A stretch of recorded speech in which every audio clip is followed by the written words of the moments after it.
Final chapter of Weber Cup 9.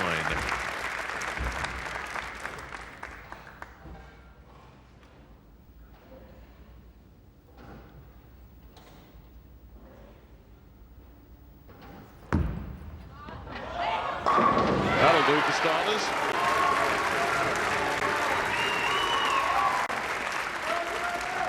Well, Osku will like to think that that's one of many in this game.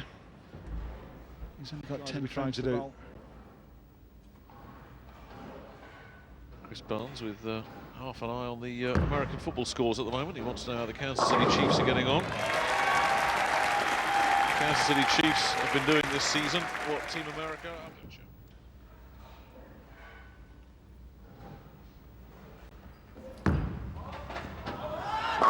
Yep, Osku's done his thing.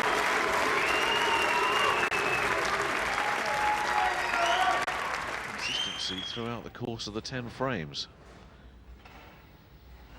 Chris Barnes, high game this week, 267.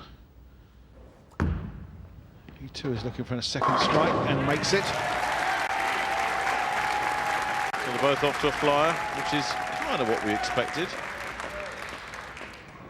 Going back to what you said, Nick, about Osku maintaining his performance all the way through. Yes, he's had those one or two glitches. Yeah, he won't be rushed in this one, will he? He's taking his time before he prepares himself. Oh, he's noticeably slowed it down, hasn't he?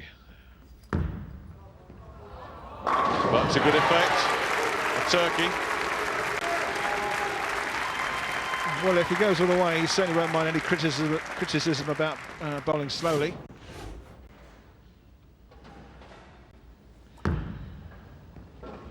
Well, it's the old song again, isn't it? Anything you can do. PBA Player of the Year in the United States, Chris Barnes. Just showing us how good we know he really is. Keeping things all square after 3 frames. This time I think it's a very good, very good sign for Osku, but that hasn't quite worked out for him with that 10 pin there. It's a little unfortunate. It looked like he threw it pretty good, but his mistakes have just been, he's felt under the pressure shots where he's made mistakes, has just been too quick. And I know he's been trying to work on just trying to slow down just his general preparation before he bowls. Yeah, and he was unlucky there. That was not one of those shots that you'd say, well, yeah, I need to retune the radar. That was just a little bit unfortunate. How often have we seen that 10 pin just stick in the corner? Nailed that. So through 4 frames, it's 3 strikes and a 9 spare. Of course, we can blame that spare on the curse of the Kaminsky, couldn't we? Well, we blame Guy for everything else, don't we? Yeah, it wasn't between the 2 players.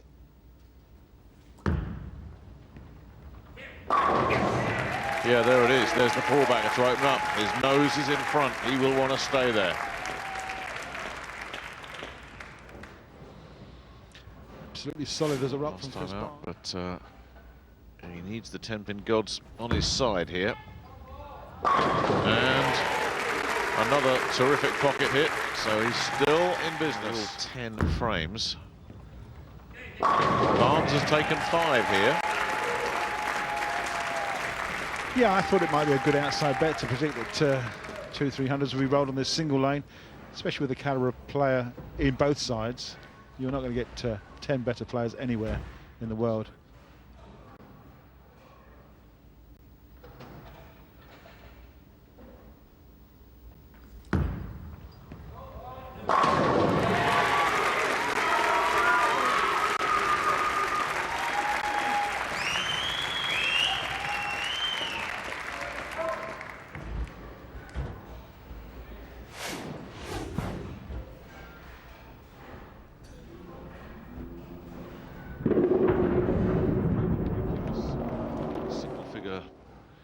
Wins and losses have we had in this year's Weber Cup. So Barnes looking for 6 in a row, and he gets it. Yeah, a bit fortunate on that shot, I thought. Sort of went a bit straighter.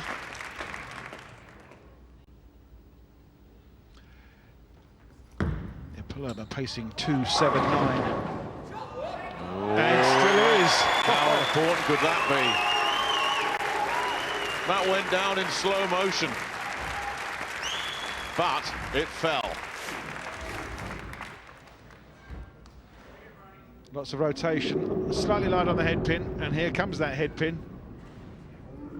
The magic messenger, get over. It did its job. It took its time, but it got there. Here it comes, the heavy part of the pin, attacking the base just before the machinery came down. Looking for another. No, the streak ends at 6, and that changes the dynamics of the match once again. And this game can be, must make the spare to stay in the game. And does. But we're now dead level, and Chris Barnes has been here before. He's been in a tied match. Had that shootout right at the start of this Weber Cup with Tora Torgerson. They both bowled a 257. Barnes took it in overtime. Just do what he knows he can do. Yeah, that was important. The four-bagger keeps the pressure on Barnes now. Barnes has to match that to stay level.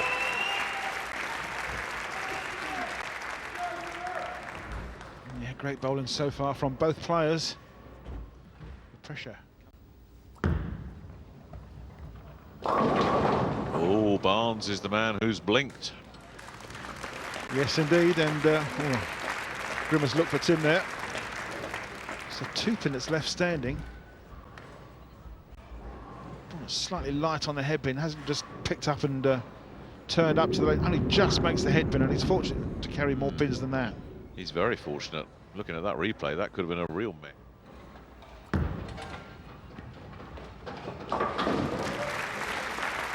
Makes the spare, but it's not what he needs. Now, Nick, this is the sort of time when Osku needs to get his head down and do nothing silly. Right. He's really taken his time with this one as well. He has slowed it right down. Given the importance of the situation, who can blame him? This has got to be a strike. He's nailed it. Big shot from the skipper.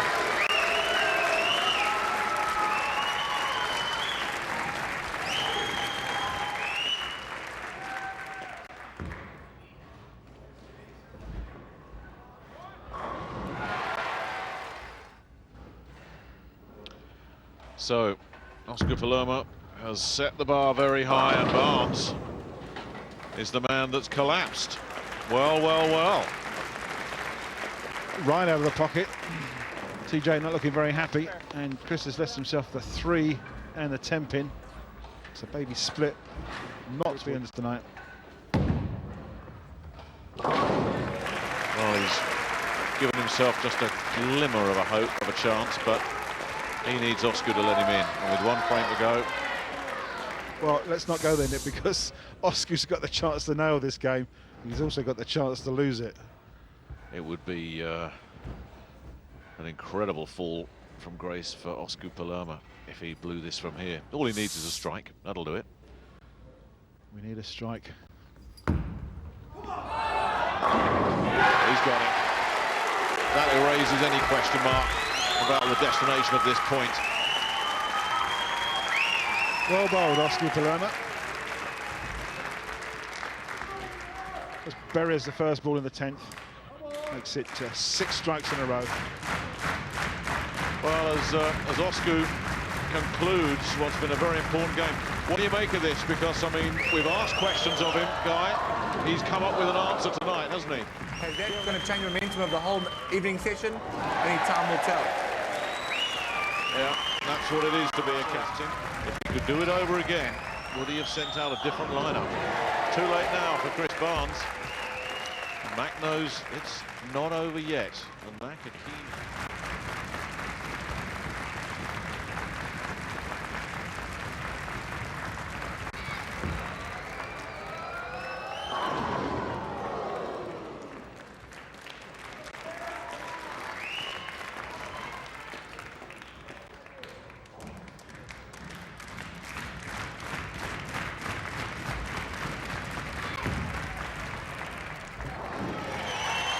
That'll do it. First blood in this evening session to the boys in blue, and it was the captain setting the example.